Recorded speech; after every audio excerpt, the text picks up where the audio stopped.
Getting support in the arts in Canada is very difficult. And I'm talking movies, I'm talking TV, I'm talking black media, I'm talking musicians getting their music heard on radio stations. All of that under the umbrella of the arts is super difficult. Okay? Super difficult.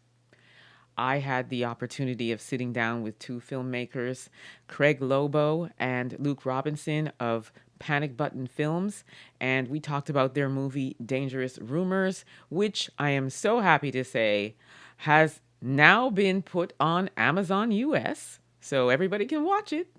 But before we talk about it further, take a look at this interview and then we'll talk further. Hey everyone, I'm here with Luke Robinson and Craig Lobo of Panic Button Films, and we're going to talk about this amazing movie that just came out. It's called Dangerous Rumors. So before we get started, I first want to just have you, Craig, tell us a little bit about yourself. Thank you, Emma. My name is Craig Lobo, and I'm the writer and director of Dangerous Rumors. I'm also one of the founders of Panic Button Films. And I've been working in film since 2014, so just over 10 years now, as a writer and a producer and a director. And Luke?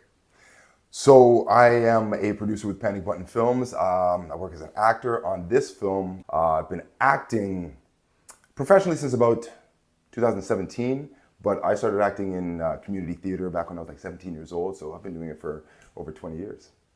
Wow. Okay, so let's get into this film because, it is kind of like a thriller, a thriller, suspense. I mean, it keeps you on the edge of your chair. Mm-hmm. Tell us the inspiration of this film. So I wrote this film back in 2017, 2018. So about 8 years ago now. And the inspiration for it really came from a personal experience I had. Trusting someone and having an image of them in my mind, and then coming to find out later that that was completely not the person that they were. We can all relate to that. Mm-hmm. And so out of that came the character of Christine, which is actually the lead character in this film, what this film revolves around. And that I would say is the inspiration of the film. Just underestimating somebody based on their appearance, and forming that opinion. And then the film really tries to get that message across that that can be a big mistake. Ooh, that sounds so ominous. As Craig's explaining that, I'm reflecting on the film, and I'm seeing kind of like the layers at which that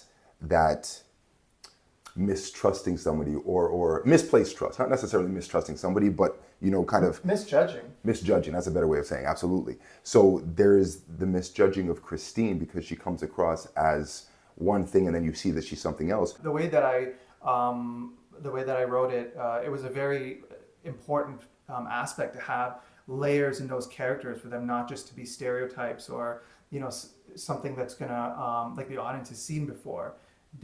All these characters, they have a backstory. They come from a certain place, and that has formed who they are. Mm-hmm. And the way we dress the characters and the way they first appear is very different than how they, how it kind of plays out when you follow the film through to the end. So without giving us too much of spoilers, what's the overall premise of this film and where did it take place? Like, where was it filmed? So the film is 100% shot in Toronto, in the GTA area. So when I say GTA, so that's Toronto downtown. We shot there, but we also shot in the Durham region, which is where both me and Luke grew up. So that's Pickering, Ajax, Oshawa, Whitby. Yeah. And that was my that was one of the big things I wanted to do when telling the story, is to really put a spotlight on Toronto. Mm-hmm. And not cheat it for New York or Los Angeles or somewhere else. Like, this takes place in Toronto, in Canada, like putting a spotlight on filmmaking in Canada, actors in Canada, just artists in general, and showing that, for people that are, young aspiring actors and filmmakers. Like we make movies here. We make good Exactly. movies We here. have it going on here. We've got Yes. stories to tell. We have stories We to have tell. stories to tell. Yeah. Exactly. And what's the premise of this movie? So the premise is so it takes place actually in the 90s. Oh wow, interesting. Yeah, so it's not set in present day. It takes place in the late 90s in Toronto, and where crime is at its peak, and the city is ruled by Jimmy Marconi, who is the he's a criminal crime boss that kind of rules the city with an iron fist. And Malcolm's character works for Jimmy, as well as a lot of the other nefarious figures in the film. And the story is that essentially there's some money that goes missing that belongs to Jimmy, and it ends up in the hands of someone you may not expect, and he will stop at nothing to track them down and get. And this is the mother and the child. That's correct. Yes. So that is so interesting, because you would never think it would be the mom and the child that ends up being the one that he will stop at nothing to get to, right? Mm-hmm. So let's talk about this. The challenges of making films in Toronto, the challenges of making films as a Black person, brown person, and the challenges that you face. Because I do know some people that are in the industry, and I've actually even covered one filmmaker who said that the difference in even just getting funding for the films is just apples and oranges.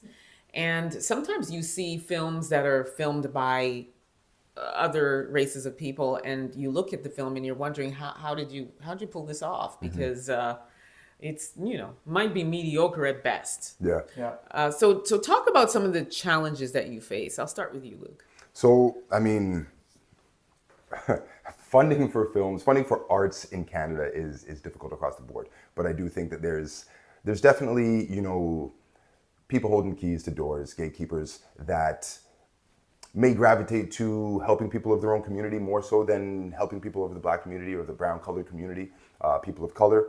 So if it's hard to begin with, then being a person of color adds a layer of difficulty to it. You know what I mean? More doors closed than open. So there's that, but also just opportunities as a Black actor. There's not as many. It is getting better. The industry is opening up, and they're really asking for people of color and that kind of thing. But even just finding stories that finding stories that you want to be a part of telling, right? Because there's some things that as an actor, I don't want to be involved in if they're shining a specific light on the Black community. You know what I mean? There's a lot of stereotypes that are perpetuated through storytelling. So for me, I've actually taken that on as a challenge to do whatever I can in my small way to start tearing down some of these stereotypes and making sure that we can change vernaculars. Right. There's specific words that I'm not down with, right. that we hear, they're really, really prevalent. And so working with Craig was really, really great, because I said, look, it's common to hear this word thrown around a lot, but it's something that is really, really sensitive to me. So Craig and I had a conversation. Yeah. And the N-word is the one I'm talking about, quite obviously. It's a term that we need should to lay never to rest. use. Absolutely. Correct. We need to lay that to rest. We haven't I reclaimed agree. it. We haven't flipped it. We haven't done none of that stuff. I totally agree with It's you. offensive. So one of Craig's biggest influences would be Tarantino, right? Tarantino takes a hold of that word and runs with it. Now, different climate, different actors, but I said with Craig, I said, listen, there's one specific way I'd be okay with saying that word. And it was, and you'll see, I believe I only say it once, and I'm referring to my partner. He's actually a white man. Oh, that's different. Right? That's a different spin, yes. Right?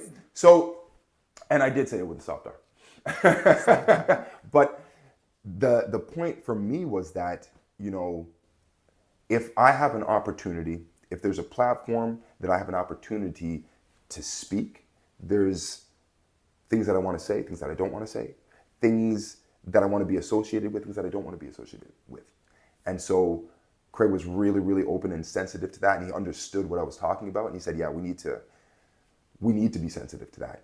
And so how you're comfortable saying it, that can work for what we're doing. And I said, if that can work for what we're doing from your perspective, I can compromise and bend in that regard, and we can get that scene done.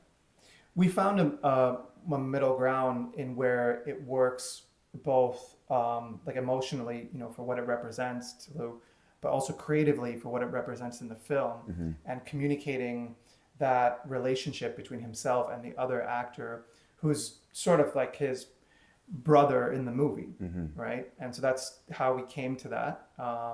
But I think even for me, what's a better example of like storytelling in this film that is very contrary to what you would see in terms of the perpetuating stereotypes for Black people. Okay, so now, just not too long ago, I covered a story with Clifton Powell, the actor Clifton Powell. And he was talking about racism and colorism in the industry. And he was talking about going way back to when he was working on New York Undercover. I don't know if you remember that show with Malik Yoba. Yeah. And he was up for a role separate from New York Undercover. And what had happened was whoever was involved, the producer or whatever, said to him, we don't want him because he's too dark and I feel like he'll scare people. Wild. Yes. So within the racism, there's also colorism. And when you think back to those days, somebody with a darker complexion wouldn't really get the job. Absolutely. The fact that Malik Yoba even had the job back in that day was unheard of. Yeah. Right. But then you had the Wesley Snipes, who then kind of started to change things. And then you had Idris Elba came on deck, and Morris Chestnut and Taye Diggs. So then we started to see a shift in the complexion of the actors that they would be interested. They kind of moved away from the Shamar Moore and the Boris Kojo and the Michael Ealy. All of a sudden, we started to see a shift. Have you ever gone through that as an actor, where they were like, "Oh, we need somebody who's a little lighter or a little darker," or any of those kinds of like colorism / racism situations? For me, I don't think that it would have been I might have got an opportunity for being lighter than other people. I think that might have worked in my favor. Yes. But I could see, I'm well and locked. I'm well and locked, and I think that maybe that might have, perhaps some people might have looked at that and gone, "Is that tame enough?" I know that life. Right? I'm Right? the twisted sister and brother. That's it. The naughty heads. Yeah. But Yes. but that's it. Sometimes that's what they see. You know Yeah. what I mean? And it's like you might not get to even open your mouth and deliver the line, and they've already decided who you can be. You know what I mean? You don't get to show them who you can be for them in their project. And they Correct. go, "Oh no, I see. I think we're going to go in a different direction." You know what I mean? So I think that I can't pinpoint a time. I've been really lucky. I've been very, very lucky, and I just want to highlight the fact that I know and acknowledge that I have been very, very lucky. Do you think it's because of your complexion that you've been luckier than others? I can't say because of my complexion. I would say that perhaps it has helped in different, perhaps going up for different roles. Perhaps they may have looked at me and just said, "Yeah, we can see that as our character." But my luck as an actor, it's uncanny. I would say at that time when I was on The Boys, my complexion was lighter than the vast majority of the other Black people in my crew, because I played a Haitian. Oh, I played the leader of a Haitian gang. And when I think about it, yes, my complexion was much lighter than the vast majority of the other Black people in my crew. So yeah. There's times that it does work in your favor. And, it's not the nicest thing. You know what I mean? And I think a lot of actors just need to have that opportunity. It's like, give them the opportunity to see exactly what they have to offer instead of paying attention to the color of their skin and saying, like what Clifton Powell said, like he'll scare people. How? And he also speaks about being disrespected on the set by the person who mic'd him.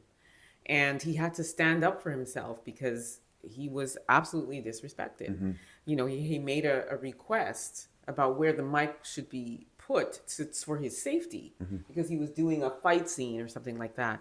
And it was just met with such visceral by the person. So he ended up, you know, having to say, look, I'm going to swing on you. Yeah. You know, and he had to stand up for himself. And sometimes if you do that as an actor, especially starting out back then when your complexion really determined whether or not you made it through the door, you lose work. But it's about making that compromise to say, I have to set the message that I will not be disrespected. I won't be racialized. Yeah. Have you ever experienced that? As a producer even, or, you know, as an actor? As a producer, I'm really lucky. I got a great team. And that makes a difference. It does, 100%. Even like I was saying before, just having conversations with Craig about like sensitivities and stuff like that, it's always open, you know? And if there's something that, you know, he hasn't understood because he hasn't experienced, you know, it's a big deal for him. Oh, no, like, we need to either put this into the script, take this out of the script, you know, like, he gets it. I will say, yeah, being just, you know, me and Luke getting so close for the last 8 years, you know, working on this project, he's really opened my eyes to a lot of things I never would give a second thought about. And Luke is, you know, he may not remember this, but being, you know, a producer, and he was like, basically, we only had 2 producers on this film, right? Like, they carried a very heavy load. Usually a feature film like this with such a sprawling cast and you're shooting so many places, 4-week photography, there's a lot more producers. But with the limitations of our budget, we, you know, had to rely so heavily on Luke. He was on set every day because I had my hands full with directing, right? And you're carrying such a big responsibility. I had a conversation with him and I said, look, like, one of the things I would like you to do is if any of the crew or cast or people from the production have concerns, right? That, like, I would like for them to speak to you and you handle that. And I trust you to handle that, right? And that would be a great help to me. A lot of those individuals bypassed him when they had concerns. They never went to him through it. And it ended up just coming back to me anyways. And it was honestly, like, it was one of the worst days on set I remember when multiple individuals bypassed him. And just, I was being bombarded with all these, you know, concerns or issues that had nothing to do creatively with directing the film. And I think that was one of the big things that was very surprising to me, is that because he did such an amazing job and is so capable. And we had many conversations about trying to figure out why that happened. You know, like, why? Because he's clearly noted as the producer on the film, right? Everyone recognized that. He was on set even when we weren't filming. He was taking care and managing so many different aspects of the production, but most of them bypassed. You know, that's very telling, right? That you know, there obviously was your race played a role in why they didn't feel like they wanted that I had the potential or Correct. Authority or it was whatever it was else. that whole stereotype. It was that prejudice, right? And that's obvious. So that comes to mind for me for the great question you asked him. As a producer, What do you think about, one of the things I said when I covered the story with Clifton Powell is I said the importance of having like a Tyler Perry, how he built his own compound, his own production company, you know, hire his, you know, people that look like him, like Black people, Black production, you know, giving people jobs. Do you think that's important for us, people, Black, Brown, you know, in this world of, I think even in Canada, the arts in general are not supported. Absolutely. Like musicians, you name it. Especially up here in Canada. Yeah, it's not supported. So do you think something like that would help us? Absolutely. I think this film is a perfect example of that. And Luke, being a producer on the project and being part of Panic Button Films and the relationship we have, has had such an enormous impact in exactly what you're talking about. Because, and I'll give the example, our lead, one of our co-leads in this film, a female lead, who's played by Lindura, who's right up there. So that part in the script originally, was actually written for a white woman. That was the character, and we auditioned 60, 70 individuals for that part, like actors. Some of them very talented. Some of them even read with the lead of our film, right? Like, we had it was such a difficult thing trying to find the right person. It wasn't working. And then Luke, being a confidant of mine, someone I trust creatively, professionally, I shared our challenges with him as a producer, and I said, I would love your feedback, I'd love your advice. Like, what do you think? What do you think we're doing wrong here? And he said to me, like, he's like, well, Craig, like, have you ever considered that this character could be played by a black woman? And you know what? And I thought about it, and I let it sit in with me, right? I sat with it for a week, and I went back to Luke, and I was like, you know what, Luke? Like, I think we need to give that a try. And we switched the auditions actually to open up that possibility for casting. And when we did, Lindura was one of the actresses who auditioned for us. And actually, I will say at the time, Lindura wasn't even really acting. She was a model. Like, she had just done like a few commercials in modeling. And so she didn't have a big resume. She hadn't done other films. But when she read, I saw something in her. She delivered an incredible performance across individuals who had been acting for like 20, 30 years. Wow. Like Jimmy, played by Michael Mullally in the film. He's got 30 years experience. Robert Nolan, 30. Lindsay, who's the lead, 15. Rye, 15. And here's Lindura, none. And Zero. She delivered. And she delivered. She holds her own. Yep. And now Lindura is everywhere. You can walk down the street or go on a subway without seeing her face. And that's one of the things we as Black people are always looking for, to give us that chance and like look beyond the color of our skin and try to like let us in the door. Yeah. And that's a struggle in the arts, like, big time. Absolutely. And so I'm really happy that this movie is out. I'm really happy. But what I want you to tell me, both of you, one after the other, is why everybody should run and see this film. So for me personally, I will just start with the fact that I'm so blessed that I got to work on a movie with incredibly talented individuals. There's no movie out there that's like this film. Okay, half our cast is African American, but to go even one step further, the composer of this film is also African American. This is his first feature film composition, and he not only crushed it, like delivered the most incredible score for us, and worked for a year with me on this score. His name is Michael Melville, by the way, aka Charlie X. Shout out to Michael. And but Michael was so good and also so hungry and so talented that he actually is an actor in the film too. Oh, wow. That's amazing. So he plays like a character in the film. Where do you ever see, how often do you see a composer that you listen Playing to all a the music character is on screen? And he has multiple scenes. You don't see that. Never, right? So we've got Michael, we've got Luke, we've got Lindura, like incredible performances. By the way, Tatum Douglas, who plays Lindura's son in the film, is super talented. Wow. Like another incredibly talented African American, young. He was like 9 when we shot this film. Like 9. He was 9 years old. Very young. Again, never did anything. We gave him the opportunity.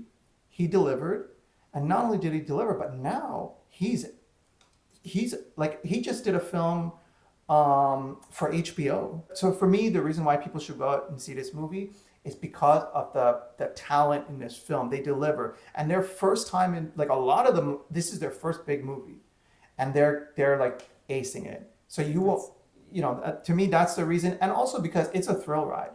Like, from the second this movie opens, I'm a lover of this genre of film. So I'm go watch it. If you like crime films, if you like action, suspense, this movie has all of it.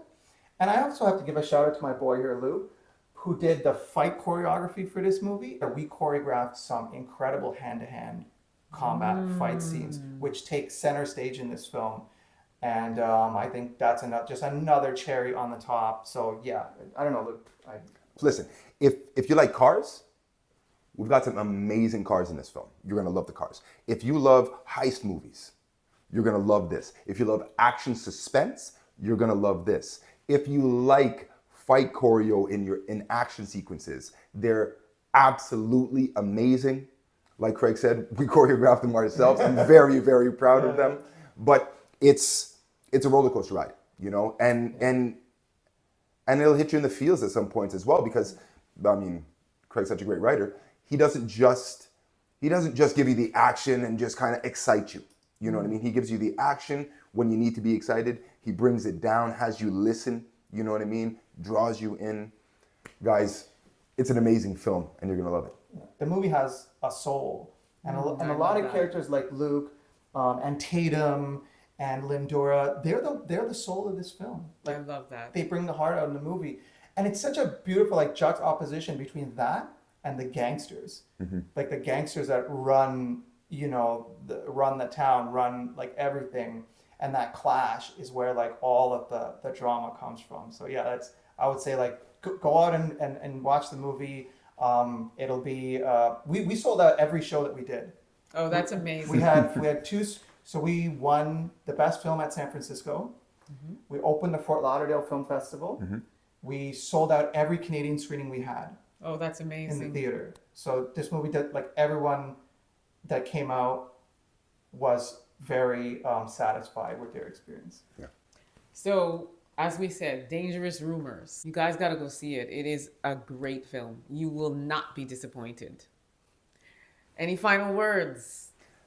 Emma, thank you for your time. Thank you for the platform to speak and to promote and explain a little bit about the film that both Craig and I are so passionate about, that we put so much of our life into and our passion into. Thank you so much. Yeah. Thank you. It took us 5 years to get this movie from script to screen.